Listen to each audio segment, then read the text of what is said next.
Isang batang lalaki ang naiwan sa gitna ng isang malawak na disyerto, walang pagkain, walang tubig at halos wala ng lakas. Tahimik na umiiyak ang kanyang ina habang lumalayo, hindi kayang masdan ang unti-unting paglaho ng anak. Wala siyang landas, wala siyang pamana na mahahawakan, itinakwil siya ng kanyang pamilya. Nakalimutan siya ng kanyang ama. Ang pangakong minsan ay itinadhana sa kanya ay naglaho hanggang sa tumugon ang langit. Isang tinig ang bumasag sa katahimikan. Dininig ng Diyos ang iyak ng bata. Ang tagpong ito, madalas hindi pinapansin sa mga pahina ng Biblia, ay naglalaman ng isa sa pinakamakapangyarihan at pinakanakamisteryosong larawan ng pagtubos sa banal na kasaysayan. Paano naging ninuno ng mga pinuno ang isang batang itinakwil? Bakit binabanggit pa rin siya ng mga propeta kahit matagal na siyang wala? Ano ang ibig sabihin ni Ismael para sa mga nakakaramdam ngayon na sila'y iniwan at hindi nakikita? Ito'y hindi lang kwento ng isang taong nagdusa. Isa itong larawan ng lahat ng nilimot, ngunit inabot pa rin ng awa ng Diyos. Matagal ng lihim ang bumabalot sa paglalakbay ni Ismael, isang lihim na umabot sa kasaysayan at patuloy na umiikot sa ihip ng silanganing hangin. Malapit mo nang maunawaan kung bakit kailanman ay hindi naging simpleng tauhan si Ismael sa Biblia. Samahan mo kami habang inilalantad namin ang nakatagong katotohanan tungkol kay Ismael, ang anak na itinakwil, ngunit narinig ng Diyos. Sundan ang paglalakbay ni Ismael mula sa batang itinaboy patungong sagisag ng katatagan, pananampalataya at tadhana kahit tinalikuran siya ng marami. Isang tuyong lupain sa pagitan ng Kanaan at Ehipto. Ang araw ay naglalagablab sa buhangin. Isang babaeng naglalakad mag-isa. Siya ay nagdadalang tao, nanghihina, humihingal, nakabibingi ang katahimikan sa paligid, pero may isang nakikinig. Ismael ang ipapangalan sa sanggol. Bago pa man siya isilang, bago pa niya mabuksan ang kanyang mga mata, pinili na siya ng Diyos. Hindi si Abraham ang pumili ng pangalang iyon, ni hindi rin si Hagar. Galing ito sa itaas, isang pangalang may lalim at pasan. Ang ibig sabihin ng Ismael ay Diyos ay nakikinig. Hindi ito pinili dahil sa pagmamahal, kundi tugon sa isang desperadong panalangin. Ngunit ang pagsilang ni Ismael ay hindi katapusan ng hirap. Ito pa lamang ang simula. Ipinanganak si Ismael mula kina Abraham at Hagar, isang alilang taga-Ehipto. Hindi minahal si Hagar, ginamit siya dala ng kawalan ng pag-asa. Hindi magkaanak si Sarah, ang tunay na asawa ni Abraham. Sa pagsubok ng tao na madaliin ang plano ng Diyos, inialok ni Sarah si Hagar sa kanyang asawa. Doon nagdalang tao si Hagar, ngunit ang akala'y solusyon, naging sugat na malalim. Mula sa sandaling iyon, isang bata ang nagsimulang lumago at gayon din ang paninibugho. Habang nagdadalang tao, tumakas si Hagar. Hindi na niya kinaya. Masakit ang mga salita ni Sarah. Mabigat ang kanyang presensya. Sa ilang bumagsak si Hagar. Wala na siyang lakas, walang tubig, walang masilungan. Sa sandaling iyon ng lubos na kahinaan, nagpakita ang isang mensahero ng Diyos. Nakita siya, narinig siya, at nagsalita ng mga salitang bumago sa kanyang kwento. Nagdadalang tao ka ng isang anak na lalaki, wika ng anghel. Ismael ang ipapangalan mo sa kanya, sapagkat dininig ng Panginoon ang iyong pagdurusa. Genesis 16:11. Tumakas siya sa sakit, ngunit sa wakas ay nasumpungan ang paningin ng Diyos. At hindi roon nagtapos ang mensahe. Isinalarawan ng anghel ang magiging buhay ng bata. Siya ay magiging tulad ng mabangis na asno, malaya, matapang, hindi mapasunod. Lalabanan niya ang marami at siya rin ay lalabanan ng marami. Genesis 16:12. Isang espiritong nilikha para sa pakikibaka. Hindi siya nilikha para sa lambot ng kama o haplos ng kalmadong palad, kundi para sa init, hangin at pagsubok. Hindi siya lalaki sa likod ng mga kurtina. Ihuhubog siya ng mga bagyo ng disyerto. Napaluhod si Hagar, hindi makapaniwala habang lumuluha sa buhangin. Sa unang pagkakataon, may isang hindi, ang Diyos mismo ang kumilala sa kanyang hinagpis. Sumigaw siya, "Ikaw ang Diyos na nakakakita sa akin." Genesis 16:13. Tinawag ang lugar na Bir Lahai Roi, balon ng Diyos na nakakita sa akin. Sa sandaling iyon, ang hindi nakikita ay nakita. At ang pangalan ng batang lalaki ay nabuklod magpakailanman. Bumalik si Hagar. Bumalik siya sa kampo, sa piling ni Sarah. Ngunit hindi na siya ang dating babae. Hindi na lang sanggol ang dala niya ang isang banal na pangako. Lumipas ang panahon at isang gabing tahimik, isinilang si Ismael. Inakap siya ni Abraham at ipinangalan ayon sa bilin mula sa langit. Minahal niya ito, inaruga, ngunit kahit ang lalim ng pagmamahal ng isang ama ay hindi sapat upang pigilan ang pagsiklab ng selos. Lumaki si Ismael sa gitna ng mga tolda at kawan. Hindi siya natuto sa mga silid-aralan, kundi mula sa mga pastol na kalyo ang mga palad. Itinuro nila sa kanya kung paanong basahin ang bakas sa lupa, pakinggan ang ihip ng hangin, at igalang ang katahimikan ng mga bituin. Hindi siya anak ng mga hari. Siya ay batang buhangin at liwanag. Tapat ang kanyang kaluluwa, ngunit pasan ang bigat ng isang pamilyang wasak. Kahit ang inosente niyang halakhak ay nagpapakaba kay Sarah. Lumipas ang mga taon. Magkakaroon si Ismael ng 12 anak na lalaki. Magiging pinuno sila ng mga tribo. Binanggit sa Genesis 25, 13 hanggang 16 ang kanilang mga pangalan: Nebayoth, Kedar, Adbil, Mibsam, Mishma, Duma, Masa, Hadad, Tema, Jetur, Nafish, at Kedema. Ang kanyang asawa ay isang babaeng taga-Ehipto na pinili ni Hagar. Hindi siya nagtayo ng mga syudad, naglatag siya ng mga tolda. Hindi siya namuno ng mga hukbo, ngunit ang kanyang lahi ay naging bihasa sa mga landas ng kalakalan sa disyerto. Ngunit bago niya matamo ang lahat ng iyon, kinailangan muna niyang tiisin ang pagkataboy. Si Ismael ay nabuhay 100 taon bago pa isilang si Kristo. Matagal bago dumating si Jesus sa Bethlehem, tinahak na ni Ismael ang mga tuyong landas sa pagitan ng Kanaan at Ehipto. Hindi niya nakilala ang Mesiyas, ngunit ang kanyang mga salinlahi ay makikisalamuha sa isa pang propeta. Ano ang nagtulak sa kanya? Ano ang nagmarka ng kanyang pamana, katatagan, proteksyon, pamumuno? Naging ama si Ismael sa isang panahong tigang at puno ng laban, isang kaluluwang matatag. Ngunit kahit ang matitibay ay may sugat na hindi nakikita at hindi ginagaling ng panahon. Sa pagitan ng mga tolda, mas malakas pa sa salita ang katahimikan. Maingat ang bawat hakbang ni Hagar. Naglalaro si Ismael kasama ang mga hayop, tumatawa tulad ng karaniwang bata. Ngunit hindi lahat ay natuwa sa kanyang tawa. Pinagmamasdan siya ni Sarah, ang tunay na asawa ni Abraham, na may halong kaba at pag-aalinlangan. Anak siya ng isang alila, pero siya rin ang panganay ni Abraham. Hindi nauunawaan ni Ismael ang bigat ng pasan niya. Para sa kanya, payak lang ang buhay. Tumakbo siya sa malawak na kapatagan, umaakyat sa mga burol, humahaplos sa mga tupa, nagtatago sa likod ng mga tela. Parang ang mundo ay ginawa lamang para sa laro. Hindi niya alam kung bakit bumibigat ang hangin sa bawat titig ni Sarah o kung bakit lumilihis ng tingin ang mga tauhan tuwing dumarating siya. Basta't nabubuhay siya, si Abraham, kahit matanda na, ay labis ang pagmamahal sa bata.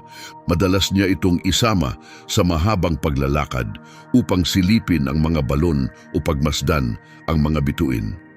Sa mata ni Ismael, nasasalamin ni Abraham ang katuparan ng kanyang pinakahihintay. Anak niya ito. Dugot laman, kagalakan. Si Ismael ang unang tumawag sa kanya ng ama. Ngunit sa bawat sandaling nauupo siya sa tabi ni Abraham, may kung anong gumigising kay Sarah.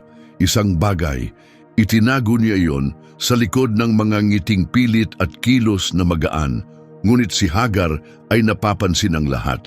May mga araw na nananahimik siya mula umaga hanggang gabi. May mga gabing nakatitig siya sa anak, may luha sa mga mata, halo ng galit, pagsisisi o lungkot. Isang dapit hapon, habang lumulubog ang araw sa likod ng mga buhanginan, lumapit si Ismael kay Sarah na may daladalang maliit na bungkos ng mga bulaklak sa disyerto. Isang inosenteng alay. Maliit ang mga kamay, maliwanag ang ngiti, buong tuwa niyang inialay iyon. Ngunit sa halip na init, katahimikan ang naging tugon. Tiningnan ni Sarah ang mga bulaklak, saka siya. Sabi niya, "Doon ka na lang sa iyong ina maglaro." Sa di kalayuan, pinanood siya ni Hagar at naramdaman ang matinding kirot, hindi para sa sarili kundi para sa anak. Alam niyang kahit na ibigay niya kay Abraham ang isang anak, kailanman ay hindi siya magiging ganap na bahagi ng pagpapalang ibinigay sa lalaki. Si Ismael ay may lugar sa mga bisig ng ama, ngunit hindi sa puso ng tahanan. At sa bawat araw na lumilipas, lalong naging maselan ang kanilang pamumuhay. Isang pinggang idinidiin ng may diin, isang matalim na tingin habang kumakain. Papuri sa mga anak ng ibang alila, mga papuring kailanman ay hindi natanggap ni Ismael mula kay Sarah. Maliit na sugat, hindi halata sa iba, ngunit malalim ang hiwang iniwan sa pusong sugatan. Sinubukang panatilihin ni Abraham ang balanse ng pagmamahal. Pinahalagahan niya si Sarah, ang babaeng kasama niya sa lahat ng pangarap. Ngunit minahal din niya ng malalim si Ismael, ang batang pinangakuan ng Diyos na pagpapalain. Nakita niya ang lumalalim na tensyon sa bahay, ngunit pinili niyang manahimik. At sa katahimikang iyon, masayang tumakbo si Ismael. Hindi batid na ang kanyang halakhak ay nagsisimula ng bagyong hindi pa niya alam. Sa gabi, madalas nakahiga si Sarah, nagising pa rin, nakatitig sa kisame ng tolda, pinakikinggan ang yabag ng bata sa labas habang naglalaro kasama ang mga hayop. Tanong niya sa sarili, bakit siya ang nauna? Bakit ang alipin ang nanganak, samantalang ako'y nananatiling walang laman? Hinangad niyang magkaroon ng kapayapaan, ngunit sa kaloob-looban niya may nabubuo. Wala pa itong pangalan, ngunit naghihintay na ito upang kumilos. Habang lumalaki si Ismael, lalo ring tumitindi ang tensyon sa loob ng tahanan. Ang pagmamahal ni Abraham na dati aliw para kay Sarah ay naging paalala araw-araw. Ang anak ng alipin ay buhay, lumalakas at patuloy na tinatawag ang asawa niyang ama. Bawat kilos ni Ismael ay lalong nagpapabigat sa puso ni Sarah. Lumipas ang mga taon. Lumalim ang mga guhit sa mukha ni Abraham at pumuti ang buhok ni Sarah sa ilalim ng matinding araw. Ngunit ang kanyang sinapupunan ay patuloy na sumisigaw, mas malakas pa sa mga salita. Hindi na sanggol si Ismael. Isa na siyang batang matatag, ang hakbang at matalas ang isipan. Tumatakbo siya sa pagitan ng mga tolda, umaakyat sa matataas na bato at maingat na pinagmamasdan ang mga pastol. Ngunit kahit gaano siya kaaktibo, hindi niya kayang punan ang kakulangan sa puso ni Sarah. Ang kanyang halakhak, masiglaman, ay hindi sa kanya nagmula. Hindi iyon tawa ng sarili niyang anak. Si Abraham na malapit ng tumuntong sa 100 ay patuloy pa rin kumakapit sa pangakong galing sa Diyos. Hindi niya ito makalimutan. Sinabi ng Diyos na ang kanyang lahi ay kasing dami ng mga bituin. Ngunit higit 10 taon na ang lumipas mula nang ipanganak si Ismael at wala ng bagong mensahe. Walang palatandaan, walang anghel. Tanging hangin at tahimik na pagluha ni Sarah sa tabi. Hanggang sa biglang may dumating. 3 estranghero ang dumating sa malawak na lupain ng Mamre. Wala silang kabayo ni espada. Payak ang kanilang kasuotan, ngunit kakaiba ang liwanag ng kanilang mga mata. Agad silang sinalubong ni Abraham, gaya ng dati niyang kagandahang loob. Inanyayahan niya silang magpahinga sa lilim ng mga puno. Tinawag niya ang kanyang mga lingkod para maghanda ng tinapay, sariwang tubig, gatas at karne. Ibinigay niya ang pinakamainam, hindi alam na ang kawalang hanggan ay pumasok sa kanyang kampo. Habang sila'y kumakain, nagsalita ang isa sa kanila. Tumigil si Sarah sa gilid ng tolda, natigilan sa tinig ng estranghero. Sa ganitong oras sa susunod na taon, babalik ako at si Sarah na iyong asawa ay magkakaanak ng lalaki. Genesis 18:10. Napatawa si Sarah, bahagya at may halong pag-aalinlangan. Hindi iyon tawa ng kagalakan, ito'y mahina, halos mapait, dala ng taon ng paghihintay, pagdurusa, kahihiyan at nabigong pag-asa. Ngayong matanda na ako at matanda na rin ang aking asawa, mararanasan ko pa ba ang ganoong ligaya? Mahina niyang bulong sa sarili. Ngunit narinig siya ng nagsasalita. Bakit tumawa si Sarah? Tanong niya ng mahinahon, mayroon bang imposible sa Diyos? Sa takdang panahon, babalik ako at si Sarah ay manganganak ng lalaki. Genesis 18:13 hanggang 14. Itinanggi ni Sarah na siya'y tumawa. Ngunit ang sugo ng Diyos ay tumugon ng may katiyakan, oo, tumawa ka. Genesis 18:15. Tumayo na ang mga bisita at lumisan. Ngunit ang kanilang mga salita ay naiwan. Umiikot ito sa isipan ni Sarah tulad ng mga baga na patuloy na naglalagablab. Sumunod ang katahimikan, mas mabigat pa sa tela ng mga tolda. Tiningnan ni Abraham si Sarah nang may lambing, may halong pag-asa at pangamba. Hindi niya kayang hulaan ang darating, ngunit may gumalaw sa kanyang kalooban, isang bulong na nagsasabing malapit na ang katuparan. Si Sarah naman ay patuloy na lumalaban sa ideya. Mas madali ang manatiling hungkag kaysa muling maniwala at masaktan. Pagod na siyang mangarap ng mga bagay na hindi kailanman naging totoo. Ngunit nagsimulang magsalita ang kanyang katawan. Ang dating pagod ay naging mahimbing na tulog. Ang kawalan ng gana ay napalitan ng pananabik sa pagkain. Hanggang sa isang araw, ito'y nangyari. Hindi sakit ang naramdaman niya, kundi isang pagkilos, isang buhay. Sa nanginginig na mga kamay, hinaplos niya ang kanyang tiyan. At sa kaloob-looban niya naunawaan niya ito, ang pangako ay nag-ugat. Lumipas ang mga buwan, mabagal, puno ng alinlangan at marupok na paniniwala. Lalong sumilay ang liwanag sa mukha ni Abraham sa bawat pagsikat ng araw, na parang bumabalik ang kanyang kabataan. At isang gabi, sa ilalim ng tahimik na langit, dumating ang oras. Nanganak si Sarah. Ang iyak ng sanggol ay bumasag sa gabi na tila banayad na kulog. Sa pagkakataong ito, tumawa si Sarah mula sa kaibuturan ng kanyang kaluluwa. Tawang may kasamang luha at pasasalamat. Inakay ni Abraham ang sanggol ng buong pagmamahal. Isaac ang ipinangalan sa bata, ibig sabihin siya ay tumatawa. Genesis 21:3 hanggang 6. Pinatawa ako ng Diyos, wika ni Sarah, at lahat ng makaririnig ay tatawa rin kasama ko, ngunit hindi lahat ay ngumiti.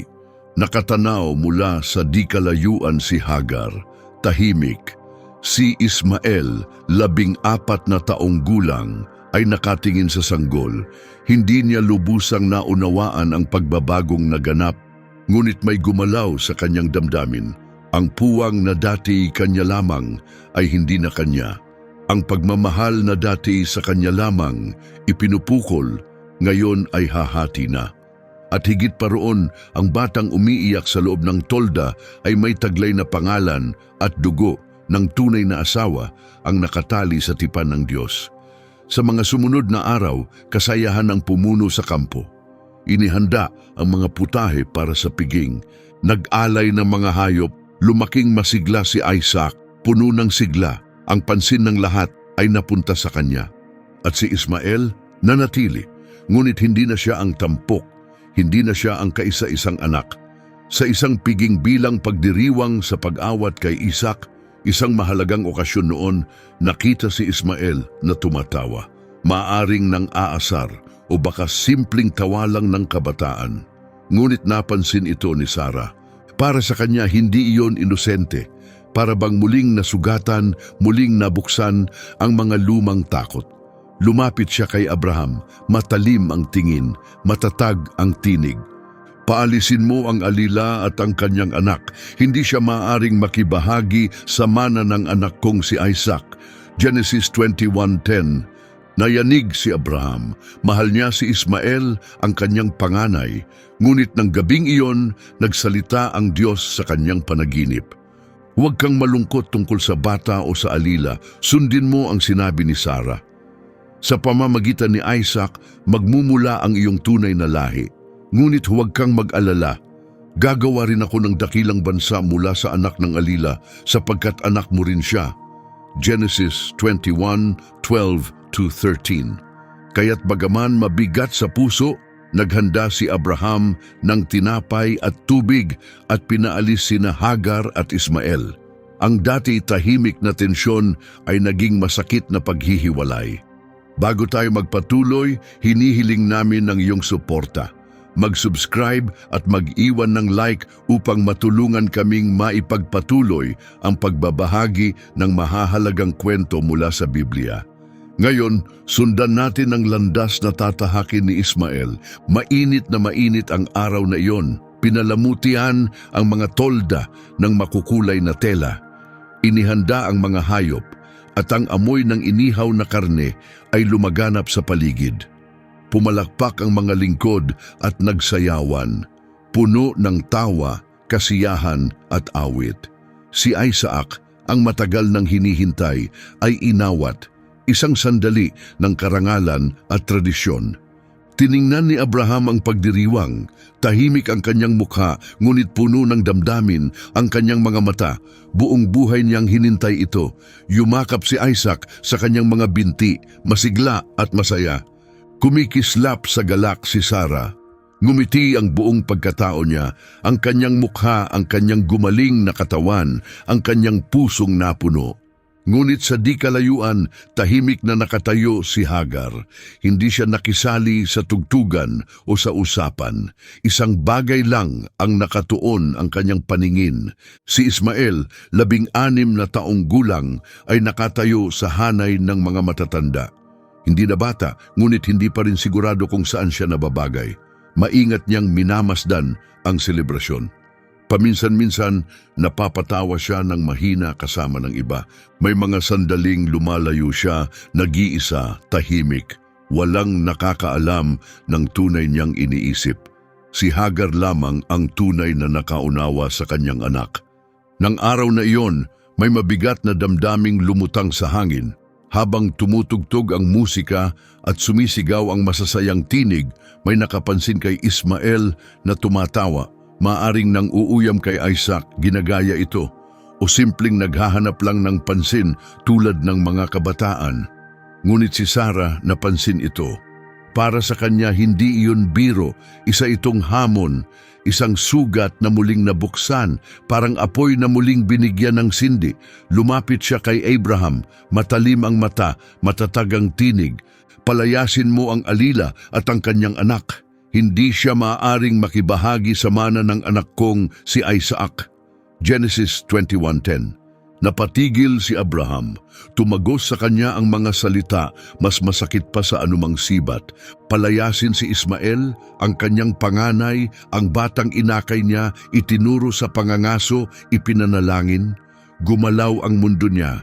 Sinubukang magsalita, ngunit walang lumabas. Nanatiling matatag si Sarah. Ang dating lungkot ay naging paninindigan. Ayaw niyang ipamahagi ang kinabukasan ng kanyang anak sa sinumang karibal. Si Isaac ang magiging tanging tagapagmana, tanging liwanag, tanging pangako. Nang gabing iyon, hindi makatulog si Abraham. Paulit-ulit siyang naglakad, tahimik na nanalangin, nakatingin sa mga bituin minsang naging hudyat ng pangako ng Diyos. At sa katahimikan ng gabi, muling nagsalita ang tinig ng Diyos. Huwag kang mabalisa tungkol sa bata o sa alila. Gawin mo ang sinabi ni Sarah. Sa pamamagitan ni Isaac, magmumula ang iyong tunay na lahi. Ngunit gagawin ko ring isang dakilang bansa, ang anak ng alila, sapagkat anak mo rin siya. Genesis 21:12-13. Napaluhod si Abraham na parabang isinatinig ng langit ang bigat ng kanyang damdamin. Sa bukang liwayway, bago pa tuluyang sumikat ang araw sa buong lupain, lumapit siya sa tolda ni Hagar. Bitbit niya ang isang sisidlan ng tubig, kaunting tinapay at mga matang hindi makahanap ng salitang pamamaalam. Walang sinabi si Hagar, walang tanong, walang luha. Nauunawaan niya. Inabot ni Abraham ang sisidlan gamit ang nanginginig na mga kamay. Hinawakan niya sa braso si Ismael, sinubukang ngumiti, ngunit hindi niya kinaya. Naguluhan si Ismael, hindi niya maintindihan ang nangyayari. Tinitigan niya ang mukha ng kanyang ama, ngunit pawang lungkot lang ang nakita. Walang salitang namutawi, tanging marahang tunog ng pagtali sa sisidlan ng tubig, ang laylay ng tela sa ulo ni Hagar, at ang yabag ng mga paang papalayo. Hindi ito isang paglalakbay, ito'y pagkatapon. Nagpatuloy si Hagar kasama ang kanyang anak. Walang katapusan ng inilatag ng ilang, bawat hakbang ay may tanong, bawat ihip ng hangin ay tahimik. Patuloy na lumilingon si Ismael, umaasang tatawagin sila ng ama pabalik, ngunit unti-unting naging anino sa himpapawid ang mga tolda. Mag-isa na sila, lalong uminit ang paligid, sinunog ng buhangin ang kanilang mga paa, nauubos ang tubig, tumigas ang tinapay, at ang katahimikan mas naging mabigat sa pagitan ng mag-ina. Walang naglakas loob magsalita ng katotohanang kapwa na nila alam. Iniwan na sila upang mamatay. Ngunit may kung anong nanatili sa puso ni Ismael, isang bagay na hindi pa niya maipaliwanag, isang ningas na tila namana sa kanyang ama, isang paniniwala na hindi pa ganap ngunit kumikislap sa kanyang dibdib, tila alingaw-ngaw ng isang pangakong matagal nang nalimutan. At si Hagar, hindi inalis ang paningin sa alikabok sa lupa, hakbang-hakbang, hinga-hinga. Ang batang nasa tabi niya ay hindi lamang anak, siya ang lahat, ang tanging koneksyon niya sa Diyos na minsang tumingin sa kanya. Ang mismong tahanang minsang yumakap sa kanila, ngayon ay itinaboy sila sa ilang.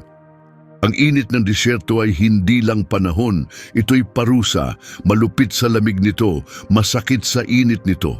Ang hangin ay may dalang karayom ng buhangin, tila maliliit na talim na hindi nakikita. Ang langit ay tila bakal, tahimik, sarado. Ang lupa'y tuyot, walang hanggan.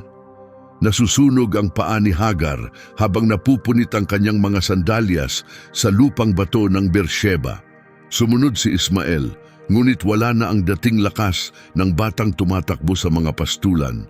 Tinupok ng araw ang kanilang mga likod at nagsimulang manginig ang kanilang mga katawan, hindi dahil sa lamig, kundi dahil sa gutom at pagod. Ang katahimikan sa pagitan nila ay nagsalita ng higit sa anumang salita. Alam niyang may lugar na hindi na niya babalikan. Ang toldang may pagtanggi, ngunit saan sila pupunta ngayon? Nasaan ang tubig na minsang ipinangako, ang kapayapaang minsang ibinulong ng langit, ang aliw na minsang ipinabatid? Ang lupang minsang nagbigay buhay, ngayon ay nagsasalita ng kamatayan. Nakabitin na ang sisidlan sa kanyang tagiliran, wala nang laman. Pinisil niya ito, kinatok, umaasang makarinig kahit patak. Piniga, ibinaligtad, nilingon ng nanginginig na mga kamay, ngunit walang tubig, walang tulong. Napatid si Ismael, inuubos sa tuyong hangin. Nasalo siya ni Hagar bago bumagsak. Bumagsak siya sa isang bato, bahagyang humihinga. Pumutok ang kanyang mga labi, dumikit ang dila sa kanyang bibig. Malayo ang kanyang tingin, malabo. Hindi siya nagsalita, hindi siya umiyak, hindi siya nagmakaawa, tiniis lang niya. At ang katahimikang iyon, ang tahimik na katatagan, ang higit na bumiyak sa puso ni Hagar kaysa alinmang sigaw. Inakap niya ang anak. Sinubukan niyang ngumiti, sabihing kakayanin nila na palubog na ang araw, na darating ang malamig na gabi. Ngunit kahit bago pa man lumabas ang mga salitang iyon, alam niyang kasinungalingan. Nanginig ang kanyang katawan, bumigay ang kanyang mga tuhod, at tanghali nagpasya siya, isang desisyong masakit, siya'y lalayo. Alam na niya ang paparating. Inihiga niya ang anak sa ilalim ng isang tuyot at patay na palumpong, ang tanging aninong meron, kahit kaunti lang upang takpan ang kanyang ulo. Ngunit iyon lang ang mayroon siya. Hindi nagsalita si Ismael. Humiga lang siya, nakapikit ang mga mata, basang-basa ng pawis ang balat, nakalugmok ang mga braso at unti-unting bumagal ang paghinga. Naglakad si Hagar, kaunting hakbang lang, hindi kalayuan, ngunit sapat upang hindi niya makita ang anak, sapat upang hindi ito masaksihan ang wakas. Umupo siya sa malayo, tinakpan ang muka ng kanyang mga braso at siya'y umiyak. Umiyak siya mula sa kaibuturan ng kanyang pagkatao, bawat bahagi niya'y nadudurog. Umiyak siya tulad ng isang inang nawawala ang anak at walang magawa upang ito'y iligtas. Umiyak siya na walang pangungusap sapagkat hindi na kailangan. Isang hilaw, sinaunang pagdadalamhati, kasing tigang ng lupang pumapalibot. Huwag mo akong papanoorin habang namamatay ang bata. Genesis 21:16. Iyon lang ang kanyang nasambit. Tahimik si Ismael, patuloy pa rin ang paghinga, mahina, walang luha, walang salita. Ngunit nararamdaman niya ito. Ramdam niya ang sakit ng uhaw, ang hapdi ng pagkakalimutan, ang kirot ng hindi pagkakailangan, at pagkatapos may bumigay sa kalooban niya. Hindi ito sigaw, hindi ito malakas ni marahas. Ito'y mahinang paghikbi, halos hindi marinig. Ngunit ito'y umangat, hindi para sa taingan ni Hagar, hindi para sa tao, kundi para sa langit. Ito ang tinig ng isang batang itinakwil na umabot sa Diyos. Doon, sa katahimikan ng ilang, walang pagkain, walang inumin, walang pag-asang nakikita, dininig ng Diyos ang tinig ni Ismael. At hindi ito ang unang beses. Ang parehong Diyos na minsang nagsalita kay Hagar, ang parehong tinig na nagsabing ang batang ito'y magiging isang bayan, ang parehong presensyang tumingin sa kanya habang ang lahat ay tumatalikod, ay muling tumingin at nakinig. Sapagkat ang Diyos ay hindi nakakalimot sa mga nakakaramdam ng pagkalimot. Hindi siya nananahimik sa harap ng tahimik na pagdurusa. Hindi siya tumatalikod sa mga itinapon ng mundo. Sa sandaling iyon, sa pagitan ng mga hikbi ni Hagar at ng humihinang lakas ni Ismael, bumukas ang langit, dahan-dahan, walang apoy, walang kidlat, ngunit may presensya, hindi nakikita, ngunit tunay kasing totoo ng nagbabagang buhangin. Nakatungo pa rin si Hagar, hindi pa niya namamalayan, ngunit nagbago ang himpapawid, dumating ang Diyos. Wala nang sigawan, tanging mahina at tahimik na pag-iyak na umabot sa kanya. Tumigil ang ilang, isang katahimikang matalim at makapal. Walang ibong lumilipad, walang insekto, tanging ihip ng hangin at banayad na hinga ng kirot. Nakaupo si Hagar sa malayo, nakabaon ng mukha sa kanyang mga palad, nakalaylay ang katawan, basag ang puso, at ang kaluluwa'y hindi na sumisigaw, kundi tumitibok na lang, tahimik at patuloy na nasasaktan. Sa harapan niya nakahandusay ang batang pinagbuntis niya, nakahiga sa nagbabagang buhangin, nasa gitna ng buhay at kamatayan. Sa paligid, pawang alikabok at matinding init. Ngunit maging doon, ang Diyos ay malapit. At sa oras na halos wala ng pag-asa, bumasag sa katahimikan ang tinig mula sa langit. Hagar! Dumating ang tinig, maliwanag, matatag, ngunit may lambing. Dahan-dahan niyang iniangat ang ulo, iba ang hangin, iba ang pakiramdam. Hindi ito mula sa lupa ni sa paligid, galing ito sa itaas. Ano ang bumabagabag sa iyo, Hagar? Huwag kang matakot, sapagkat dininig ng Diyos ang tinig ng bata mula sa kanyang kinaroroonan. Genesis 21:17. Napatigil siya, kilala niya ang tinig na yon. Siya rin ang narinig niya noon sa unang pagkakataong gumala siya sa ilang, buntis at nag-iisa. Ang tinig na nangakong mabubuhay si Ismael, lalago, magiging isang bayan. ang tinig na tumingin sa kanya nang wala ng ibang tumitingin. At ngayon, narinig niya itong muli, ngunit hindi para sa kanya. Sa pagkakataong ito, para kay Ismael, buhatin mo siya, hawakan mo ang kanyang kamay, sapagkat gagawin ko siyang isang dakilang bansa. Genesis 21:18. Dahan-dahang tumayo si Hagar, nanghihina pa rin ang mga tuhod, basa pa rin ang mga mata, ngunit may nagbago. Ang tinig ay may dalang kapalaran, katotohanan at bagay na makalangit. Tiningnan niya si Ismael, humihinga pa rin. Gumagalaw pa rin ang kanyang dibdib. Madungis ang balat, basag ang mga labi, ngunit siya'y buhay. At tanghali, luminaw ang paningin ni Hagar. Ang mga matang pagod, pagdaig at nilamukos ng hirap ay bumukas. At binuksan ng Diyos ang kanyang mga mata at nakita niya ang isang balon. Genesis 21:19. Pumikit siya sa kamuling dumilat. Naroon ito, isang balon, hindi isang guni-guni, hindi bunga ng init. Totoo gaya ng uhaw, ng takot at ng pangakong minsang ibinulong. Matagal na itong nandoon, ngunit piniringan siya ng sakit at ang Diyos ang siyang nagbigay linaw. Tumakbo si Hagar gamit ang huling lakas na natitira. Dumiretso siya sa balon, lumuhod, mabilis na pinuno ang sisidlan, nanginginig ang mga kamay, ngunit puno ng pananampalataya. At agad siyang bumalik sa kanyang anak.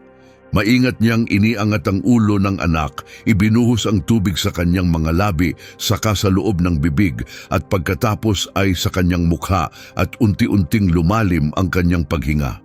Bumalik ang buhay, dumilat ang mga mata ni Ismael, mahina ngunit mulat. Tumingin siya sa kanyang ina, saka tumingala sa langit.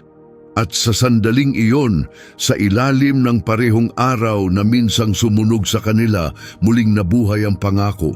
Umiyak si Hagar, ngunit ibang uri na ng luha ito, hindi na pighati, kundi kaginhawaan, pasasalamat at pagkamangha. Tiningnan niya ang balon at naalala, ikaw ang Diyos na nakakakita sa akin. Ngunit ngayon, masasabi rin niya, ikaw ang Diyos na nakikinig. At doon, sa katahimikan ng disyerto, na tanging langit lamang ang saksi, muling pinagtibay ng Diyos. Mabubuhay si Ismael at magiging isang dakilang bayan. Hindi siya mananatiling alipin ni mawawala sa alaala. Siya ay mamumuno, magtatatag ng pamana at mapapabilang sa mga dakila. Ang batang itinapon sa alikabok ay muling tumindig, hindi sa lakas ng tao, kundi sa lakas ng Diyos. Nanatiling matindi ang init ng disyerto, nanatili ang mga pagsubok, ngunit ngayon may balon na. Isang bukal ng pag-asa, isang palatandaan na hindi lahat ng tagtuyot ay humahantong sa pagkawasak. Tumayo si Ismael, tumutulo ang tubig mula sa kanyang baba, muling nabuhay ang kanyang mga mata, pagod pa rin ang katawan, ngunit naghahanap ng lakas ang kanyang mga hakbang. Si Hagar sa tabi niya ay ngumiti sa gitna ng luha. Ang balong iyon ay mananatili, isang tahimik na paalala ng awa ng Diyos, isang lugar kung saan tahimik na nagtagpo ang langit at lupa, hindi sa kidlat, kundi sa kabutihan, at kailanman hindi ito makalilimutan ni Hagar. Mula sa bingit ng kamatayan, muling tumindig ang pangako, hindi nakita ng mundo, ngunit nakita ng Diyos. Hindi nagpapatawad ang disyerto, ngunit ito'y nakaaalala. Ang buhangin nito, tinatakan ng mga yapak ni Hagar at Ismael, ay may mga kwento na hindi kayang burahin ng hangin. Pagkatapos makita ang balon na nagbigay buhay sa kanila, nagpasya si Hagar. Hindi na siya mamumuhay sa tira ng iba. Nagtayo siya ng bagong tahanan malayo, sa lugar kung saan walang nagsasabi kung sino siya o saan siya dapat magpunta. At doon, sa tuyot at batuhing lupain, lumaki si Ismael. Hindi sa lilim ng tahanan ni Abraham, hindi sa ginhawa ng pamana kundi sa kalayaan, malaya sa inaasahan, malaya sa pagpapanggap. Ang hangin ang naging kanyang guro, ang bukas na lupain ang kanyang silid-aralan, ang pakikibaka para sa pagkain at tubig ang kanyang araw-araw na pagsasanay. Tumibay agad ang kanyang katawan, lumakas siya, nasanay ang kanyang mga paa sa bato at init at tumalim ang kanyang paningin na gaya ng mga ngaso. Natuto siyang gumalaw ng walang ingay, magbasa ng bakas sa buhangin at kilalanin ang bago sa lumang yapak. Naaamoy niya ang hininga ng gazelle mula sa malayo. Ang una niyang pana ay baluktot na sanga at tali mula sa kamay. Dumugo ang kanyang mga palad, ngunit hindi siya tumigil. Araw-araw siyang bumabalik para magsanay. At nang sa wakas, tumama ang palaso ng tuwid sa isang bato. Ngumiti siya at tila ngumiti rin ng disyerto. Naging mamamana si Ismael, hindi para sa laro, kundi dahil iyon ang hinihingi ng buhay. Tahimik siyang pinanood ni Hagar, puspos ng pagmamalaki. Hindi siya nakialam. Alam niyang ang lupa ang huhubog sa anak, ang uhaw ang magiging disiplina. Hindi panahon ng pagprotekta, panahon ito ng paghubog. Malamig ang gabi sa ilang, madalas magkayakap sila sa katahimikan, pinakikinggan ang ugong ng buhangin at ang huni ng mga mababangis na hayop. Hindi kailanman binanggit ni Ismael si Abraham, ngunit sa gabi, habang nakatitig siya sa mga bituin, tila may hinihintay siyang sagot, isang sagot na hindi kailanman dumating. Isang bagay lamang ang kinapitan niya, ang pangakong minsang binigkas. Sinabi ng Diyos, gagawin ko siyang isang dakilang bansa, ngunit ang paligid niya ay puro alikabok, bato at katahimikan, walang tribo, walang tagasunod, walang watawat. Tanging siya ang kanyang ina at ang lupang uhaw. Ngunit tinanggap siya ng lupain at tinanggap din niya ito. Natuto siyang makakita ng tubig kung saan disgrasya lang ang nakikita ng iba.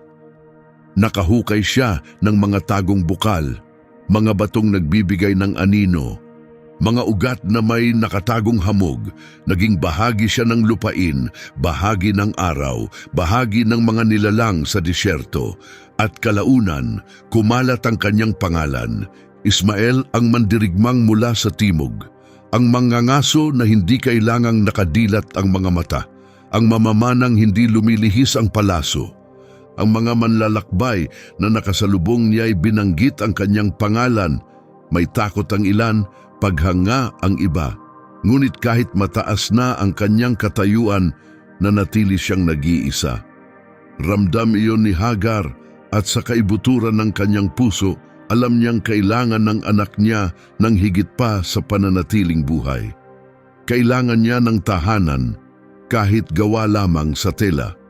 Kailangan niya ng pangalan, ng presensya sa tabi niya, isang kasama sa init ng gabi, sa tahimik na tawa, sa mga kwentong binubulong sa ilalim ng bituin. Kaya't naglakbay si Hagar pabalik sa Ehipto, sa lupang kanyang pinagmulan, at doon siya kumuha ng asawa para kay Ismael. Hindi na itala ang kanyang pangalan, ngunit siya'y Ehipsyo rin tulad ni Hagar. Nauunawaan niya ang ritmo ng disyerto, ang katahimikan at bigat ng mga salitang hindi binibigkas. Payak ang kanilang kasal. Walang ingranding handaan tulad sa Kainaan, walang maharlikang panauhin. Ngunit may apoy, may tinapay, may dalawang matang nagtama at may bigkis na nabuo. At sa sandaling iyon, tumuntong si Ismael sa pagiging ganap na lalaki. May sarili na siyang tahanan, tumibay ang kanyang mga hakbang, lumalim ang tinig at naging mas makapangyarihan ang kanyang presensya. Ngunit sa kalooban, may kumikilos pa rin. May lakas siya, kasanayan, asawa at respeto, ngunit may bahagi pa ring naghahanap. Hinubog siya ng disyerto, ngunit hindi nito napayapa ang kanyang kaluluwa. Bagamat katawan niya'y sanay na sa lupain, may bahagi pa rin sa puso niyang uhaw sa katiyakan. Hindi niya ito maipangalanan, isang puwang sa loob, isang hila mula sa malayo, isang tahimik na pananabik sa amang minsang yumakap. Ngunit binitiwan siya, sa tahanang nagbigay lakas, ngunit tumanggi rin sa kanya, sa pangakong narinig, ngunit hindi pa natutupad. Ang ilang ang nagtanim sa kanya, ngunit hindi ito naging kanlungan. Binigyan siya ng asawa ng mga anak, ngunit hindi kapayapaan. Binigyan siya ng pana ng pagkain, ngunit hindi ng pamana. Ang disyerto ang naging kanyang tahanan, ngunit nanatiling gumagala ang kanyang puso. Sa ilang hindi sinusukat ang panahon sa minuto o kampana, ito'y batay sa pagsikat at paglubog ng araw sa kung gaano nakanipis ang iyong sandalyas. Bawat guhit sa mukha ay alaala, bawat ngipin na nawala ay aral, bawat peklat ay kwento ng disyertong hindi humihingi ng pahintulot. Ganap na siyang lalaki. Ang batang iniligtas sa balon ay naging pinuno, tagapagtaguyod, ama. Pinalambot ng mga taon ang kanyang mukha, pinuno ng karunungan ng kanyang mga mata, at pinatigas ng karanasan ang kanyang mga kamay upang magtayo, magtanggol, at mamuno. Si Hagar, ngayoy matanda na, ay tahimik na pinagmamasdan siya, may tahimik na kasiyahan, bihira siyang magsalita, hindi na kailangan. Ang paraan ng pagtiklop niya ng tinapay, ng pagtakip sa tolda, ng pagbantay sa sisidlan ng tubig, lahat ay nagsasalaysay ng landas na kanilang nilakaran. Ang dating nag-iisang tolda ni Ismael ay naging marami. Sa paligid niya, nagsimulang magsama-sama ang mga pamilya. Hindi ito bigla, dahan-dahan itong nangyari.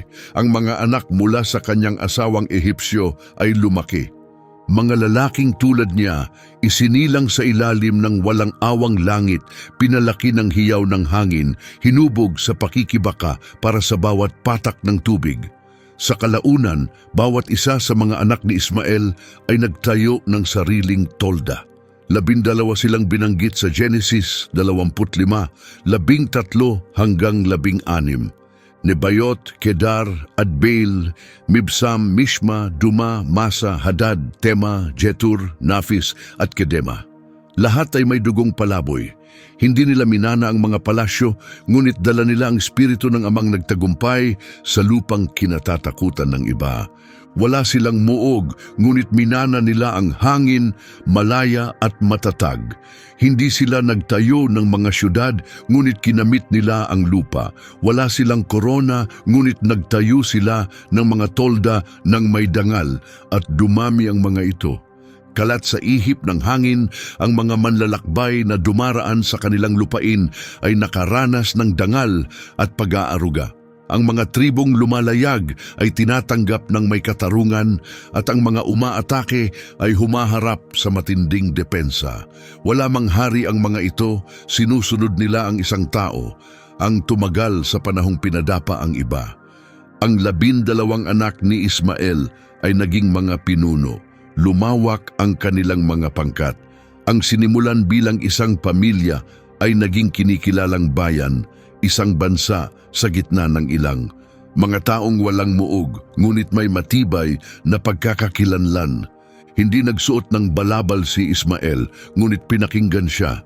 Wala siyang tungkod, ngunit may bigat ang kanyang tinig. Iginagalang siya bilang ama ng marami, at yaong minsang tumawa sa kanyang simula ay yumuko na ngayon sa kanyang presensya, sapagkat nakita nilang siya'y kakaiba sa lahat. Hindi siya hinubog ng ginhawa, kundi ng sakit, hindi pinalakas ng karangalan, kundi ng pagtatakwil. Hindi niya naranasan ang seguridad ng pagkakanlong, kundi ang lakas ng pagkakanlong ng iba. Naging pinuno siya, ngunit higit pa roon, naging buhay na patotoo. Paalaala na ang Diyos ay nakikinig, sagisag na ang itinakwil ay muling nakikita. Patunay na kahit sa gitna ng tigang na disyerto, maaaring tumindig ang isang bayan mula sa tinig ng isang umiiyak na bata. At kahit iginagalang siya ng iba, kahit siya'y naging ama ng marami, kahit lumawak ang kanyang mga tolda sa tuyong lupain, may bitbit pa ring pananahimik si Ismael. Isang katahimikang hindi napawi ng panahon, isang puwang sa kalooban na ayaw punan ng oras. Patuloy pa rin niyang nakikita ang mukha ng kanyang ama, si Abraham, ang kamay na minsang gumabay sa kanya, ang mga matang hindi makatingin sa pamamaalam, ang araw na unti-unting naglaho ang kanilang tolda, at ang sandaling naglakad siya papunta sa kawalan na tanging tinapay at tubig ang baon. Alam ni Ismael na hindi siya piniling magmana ng mga bukid ng Kainaan, ngunit alam din niya ngayon nang may buong katiyakan na pinili siya ng Diyos para sa mas dakilang layunin. Habang ang iba'y kumakapit sa mga ari-arian, siya ay nag-ugat sa alikabok. Habang ang iba'y nakikipaglaban para sa lupang may bakod, siya ay nagtayo ng tahanan saan man pinahintulutan ng hangin. Habang ang mga hari naglalaho at ang kanilang mga trono'y gumuguho, pinagmamasdan ni Ismael ang pag-angat ng kanyang mga anak, ang paglawak ng kanyang mga kampo, at ang pag-ugong ng kanyang kwento sa mga buhanginan. Itinuro niya sa kanyang mga anak kung paano hanapin ang mga tagong balon, kung paanong kumilos sa katahimikan, kung paano magtanggol ng hindi nauunang manakit. Ngunit higit sa lahat, itinuro niya ang pagtitiis sapagkat iyon ang kanyang tunay na pamana. Walang altar na inukit, walang banal na kasulatang isinulat sa kanyang pangalan, ngunit mayroong mas matibay. Isang pamana, isang presensya, isang kwentong isinasalaysay ng mismong buhangin sa ilalim ng kanilang mga paa. Yaong mga natulog sa ilalim ng kanyang mga tolda ay nakaramdam nito. Hindi lamang siya isang pinunong pangtribo, higit pa siya sa ama ng marami. Siya ang tagapagtatag ng isang pangakong hindi paganap na nabubunyag. At sa bawat ihip ng hangin sa gitna ng kampo, tila may bulong mula sa langit. Hindi kita nakalimutan. Wala siyang titulo sa lupa, ngunit bumubuo siya ng isang bayan na aalala ng disyerto. Maaring tabunan ng buhangin ang lumang mga yapak, ngunit hindi nito nakakalimutan. Maaring itago nito ang mga buto, ngunit inaalagaan nito ang kasaysayan. At doon, kung saan nagtatagpo ang langit at tuyot na lupa, natutunan ni na Ismael at ng kanyang mga anak na ang kalayaan ay laging may kabayaran. Sa simula, espasyo lang ang meron, puwang upang magtayo ng tolda, mag-alaga ng hayop at maghukay kung saan tila walang tubig. Ngunit kalaunan, naging mas mahalaga pa sa ginto ang espasyong iyon. At napansin iyon ng iba, hindi nagsimula sa sigawan ang labanan. Nagsimula ito sa bulungan, isang balong ninakaw, isang gabi ng pananalakay sa mga tupa, isang tagapagdala ng mensahe na nawala, isang bulong-bulungan ng mga tribo ukol sa pag-aangkin ng lupa. At nagsimula ang tahimik na mga digmaan. Alam ni Ismael na wala silang muog, hindi may makikintab na sandata ang kanyang mga anak, ni hindi sila nagmamartsa tulad ng mga kawal. Ngunit taglay nila ang bagay na hindi kayang utusan ng alinmang pinuno, ang lakas na magtiis. Kilalang kilala ng kanyang mga mandirigma ang disyerto. Naiintindihan nila ang galaw ng mga bato, kung paanong maglaho sa mga buhangin, kung paano basahin ang pagbabago ng hangin, at marinig ang pagkakanulo ng bawat yapak. Ang kanilang mga kalaban, mga tribo ng Kedar, Nebayot, Jetur, mga inapo rin ni Ismael, ay nagsimulang tumindig hindi lang bilang pamilya, kundi bilang mga tagapagbantay ng kanilang pamana. Hindi nila layong sakupin ang mga syudad, nais lamang nilang mabuhay sa lupaing itinuro ng langit sa kanila. Ngunit ang kapayapaan ay may halaga. Hindi nagtagal na pagtanto ng mga kapangyarihan sa paligid na ang bayang ito'y mahirap buwagin. Dumating ang mga Babilonyo, dumating ang mga Asiryano, mga sundalong inupahan upang bantayan ang mga karaban at kontrolin ang mga ruta ng kalakalan sa disyerto. Ay dumating na may mga sulat, mandirigma at plano ng pananakop. Ngunit tuwing sila'y sumusobra, bigla na lamang silang naglalaho, hindi dahil mabagsik ang angkan ni Ismael, kundi dahil pinoprotektahan ng disyerto ang kanyang mga anak. Ang unang mga sagupaan ay mabilis at matalim, mga biglaang atake, mga palasong may tiyak na tama, mga apoy na isinindi sa tamang sandali. At pagdating ng mga kalaban, wala na ang mga tolda, walang bakas, ang katahimikan ay muling namayani. Ngunit ang lupa'y may bakas. Maagang natutunan ng mga anak ni Ismael, ang kalayaan ay nangangailangan ng patuloy na pagbabantay. Upang mapanatili ang naibigay, kailangang maunawaan ang tunay nitong halaga. Maaring kanlungan ng disyerto, ngunit maaari rin nitong hingin ang kabayaran. Isang gabi, tinangkang sakupin ng karibal na tribo ang mga balon ni Masa. Dumating sila na may mga talim na bakal at kalasag na kumikislap. Ngunit hindi nila natagpuan ang inaakalang madali nilang kalaban. Hinarap sila ng mga nakatagong mamamana, mga batong gumugulong mula sa taluktok, mga sibat na may tamang-tama. Sa bukang liwayway, nagkalat ang mga bangkay sa gilid ng bukal. Si Ismael, matanda na ngunit matatag, ay tahimik na naglakad sa gitna nila. Matatalas ang kanyang mga mata. Hindi ito tagumpay, ito ay pananatili. Lumuhod siya sa tabi ng balon, hinaplos ang tubig, tumingin sa kanyang mga anak at nagsabi, "Huwag ninyong bibitawan ang ibinigay sa inyo ng Diyos." Hindi sila sumagot, ngunit tumugon ang kanilang mga mata. Naiintindihan nila ang disyerto ay kanila, hindi sa pamimilit, kundi sa pagtitiis. Hindi sila isinilang upang maghari sa mga imperyo, ngunit hindi rin sila luluhod. Matibay ang kanilang likod, magaspang ang kanilang palad, pinagbuklod ng dugo at alaala. Kalaunan, ang pangalan ni Ismael at ng kanyang mga inapo ay umalingaw-ngaw sa malalayong lupain. May mga tumawag sa kanila'y mailap. Ang iba'y tinawag silang primitibo, ngunit wala ni isa ang lumait sa kanila. Sapagkat sa likod ng bawat tribo ay isang pamana, kirot na naging lakas, pagkatapon na naging tahanan, isang batang minsang umiyak sa ilalim ng palumpong, ngayoy patriarka ng isang bayang handang ipagtanggol ang banal na lupa gamit ang buhangin, tibay at paninindigan. Walang batas na isinulat si Ismael, ngunit namuhay siya ayon sa isang katotohanan. Huwag mong kalimutan kung saan ka nagmula. Hindi siya namuhay sa gitna ng karamihan, ngunit may buong lahi na sumunod sa kanyang landas. Hindi siya nagsuot ng korona, ngunit ang mga tao'y yumuyuko sa kanyang presensya sapagkat alam nila, ito ang lalaking itinaboy mula sa pangako, ngunit kailanmay hindi iniwan ng Diyos. At ang dugong dumadaloy sa kanya ay siyang nagpatibay ng isang bayan. Ang ihip ng hangin sa buhanginan ay may dalang higit pa sa alikabok, ito'y tadhana. Sa gitna ng mga buhangin at katahimikan, sa pusod ng lupang, ang tanging tumutubo ay pagtitiis. Nagsimulang bumigkas ang isang banal na pangako sa harap ng lahat. Ang minsang bulong ng anghel sa tabi ng balon ay naging laman, naging pangalan, naging lahi. Si Ismael ay naging ama hindi lang ng isa o dalawa, kundi ng 12 anak. 12 supling na higit pa sa simpleng pagpalawak ng angkan.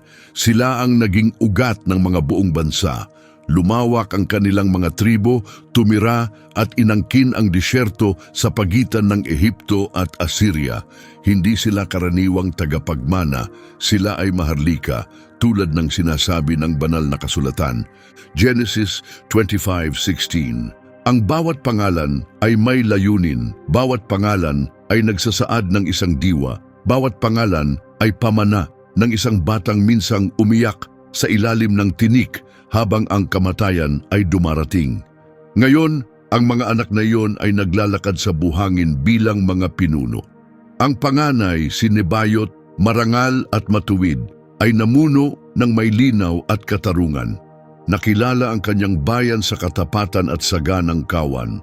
Sumunod si Kedar, isang mandirigmang likas, mamamanang tulad ng kanyang ama, pinuno ng tribong ginagalang pati ng mga kaaway. Si Adbeel, ang pangatlo, ay tahimik at makadiyos, pinili upang panatilihin ang alaala at kasaysayan ng kanilang lahi. Sina Mibsam at Mishma, magkasanggang matalik, ay kilala sa pagtahak sa mga rutang delikado, gumuhit ng daan sa mga lupang iniiwasan ng iba. Sina Duma at Masa ay gumawa ng pakikipag-alyansa sa mga karatig tribo. Pinalawak ang kanilang mga tolda sa mga lugar na dating di matao. Naging simbolo sila ng tibay at tiwala. Si Hadad, ikawalo, ay mainit ang dugo ngunit tapat. Mabilis siyang magpasya at ginabayan ang kanyang bayan sa matagumpay na mga hakbang. Si Tema, bagamat mas bata, ay puno ng karunungan at bumuo ng mga konseho sa kanyang tribo. Pinatnubayan pati ang matatanda sa kanya. At naroon sina Jetur, Nafis at Kedema, tatlong kapatid na umabot sa pinakalayong dulo ng rehiyon, nagtayo ng hangganan ng lupang tatawaging Ishmaelite Domain. Sa bawat gilid ng disyerto, may nakatayong anak ni Ismael. Sa bawat tuyong lambak, may apoy na sinindihan ng isa sa kanyang mga anak. Sa bawat kwentong binibigkas sa ilalim ng mga bituin, muling bumabalik ang pangalan ni Ismael. Ang pangako ay hindi na inaasahan lang, ito'y totoo, matibay at walang hanggan. Si Hagar, ngayoy matanda, ay tahimik na nakatanaw, namumugto ang mga mata. Nasaksihan niyang itinapon ang anak, naupos ang tubig at halos mamatay ang pananampalataya, ngunit muling nabuhay. Ngayon, nakikita niya ang maliliit na batang nagtatakbuhan sa pagitan ng mga tolda, ang kanyang mga anak na pinararangalan, ang pagsilang ng isang bansang itinayo sa hirap, tiwala at tapang. At si Ismael, palaging matatag, ang lalaking minsang nag-iisa, ngayoy nagtuturo sa iba kung paanong lumakad ng magkakasama. Nakaupo sa bukana ng kanyang tolda, tinatanggap niya ang pagbabalik ng kanyang mga anak. Bit-bit ang mga kwento ng tagumpay, kalakalan at pakikipagkaibigan. Walang trono, ngunit may kapayapaan. Walang ginintuang korona, ngunit may dangal. Hindi niya kailaman nalimutan kung saan siya nagsimula. Naalala pa rin niya ang kamay ni Abraham na nag-abot sa kanya ng sisidlan ng tubig at paminsan-minsan bumabalik sa kanyang panaginip ang matalim na tingin ni Sarah. Ngunit ang nakaraan ay hindi siya winasak, ito ang humubog sa kanya. Ngayon malinaw na sa kanya, ang pangako ay hindi nasira kundi inilihis lamang. Hindi ito si Isaac laban kay Ismael, magkaibang kwento, magkaibang tadhana, parehong ginabayan ng kamay ng Diyos. Ang isa'y nagluwal ng mga hari at propeta, ang isa namay ng mga pinuno ng disyerto, mga malalayang lalaki na ginawang hamon ng bawat lakbay at pangako ang bawat anak. Ang 12 tribo ni Ismael ay namuhay ng walang mga pader, ngunit may kabuuang pagkaunawa sa hangganan ng paggalang. Ang kanilang mga pangalan ay nanatili sa paglipas ng panahon. Paglipas ng mga siglo, binanggit ng mga pinuno ang pangalan ni Kedar. Isinulat ng mga propeta ang kanyang pangalan. Isinalarawan ng mga sinaunang kasulatan ang kanilang mga karaban.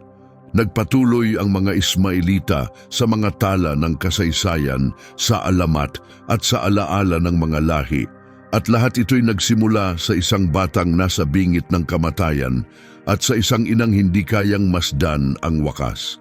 Ngayon, sa paligid ng balon na minsang nagligtas sa kanila, nakatayo ang mga tolda bilang patotoo.